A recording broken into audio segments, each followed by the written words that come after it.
Aujourd'hui, j'aimerais vous parler du titre de ce web magazine, Planifiez vos rêves, et en quoi ce titre rejoint ce que j'ai enseigné 27 ans de ma vie, le programme des 12 étapes. C'est évident que des rêves, c'est pour éventuellement. Par contre, on a des pas à faire pour arriver vers la réalisation de nos rêves. Encore faut-il se demander qu'est-ce que j'ai comme rêve et également quelle est ma part de contribution dans cette réalisation-là. Exemple, si je veux éventuellement faire un voyage, ben je dois planifier de ramasser de l'argent, de me faire un itinéraire, de me préparer des vacances, des jours de congé. Je dois planifier mon voyage. Le voyage en tant que tel, la destination, c'est le rêve. Mais ce qui précède la réalisation, l'endroit où je vais aller, c'est la planification. Donc, dans ma vie, c'est la même chose. Je me dois de planifier, de me préparer à. Et le programme des 12 étapes nous parle également de l'importance de s'investir personnellement dans ce que nous sommes.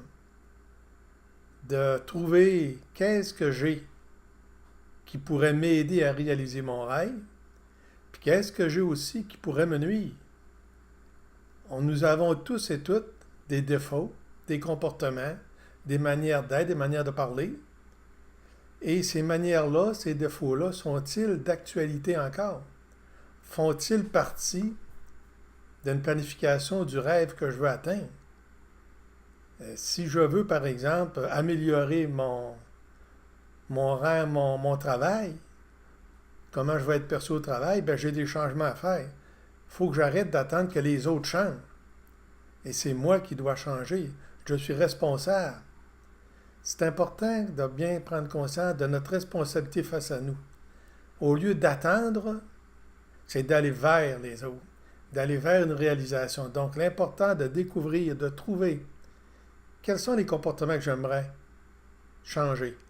Par exemple, si on va à l'impatience, si on va à l'intolérance, si on va au ressentiment, si on va à la colère, bon, est-ce que j'attends que l'environnement soit calme pour dire, ben moi je suis quelqu'un de calme? Je dois développer ce calme-là, cette patience-là, cette tolérance-là, malgré que dans l'environnement, ce soit assez olé olé bien souvent. Et j'entends souvent des gens dire, hey, c'est pas facile à être bien dans ce monde-là. On écoute les nouvelles puis ça va mal partout. Ça va mal partout. Oui, mais toi, comment vas-tu? Qu'as-tu fait toi pour être bien? Et c'est dans le programme des 12 étapes qu'on va nous donner des pistes de solutions. Comment s'investir personnellement pour être bien? Donc, et ça, là, vous allez trouver des renseignements, encore une fois, si vous allez sur le site jeanyvesparent.com. Et il y aura toujours moyen qu'on se communique pour améliorer cette méthode-là, de l'adapter à chacun de vous, afin que vous, dans le fond, tombiez en amour avec vous, au lieu d'attendre que les autres tombent en amour avec vous. Je pense que c'est important de s'aimer avant de vouloir être aimé.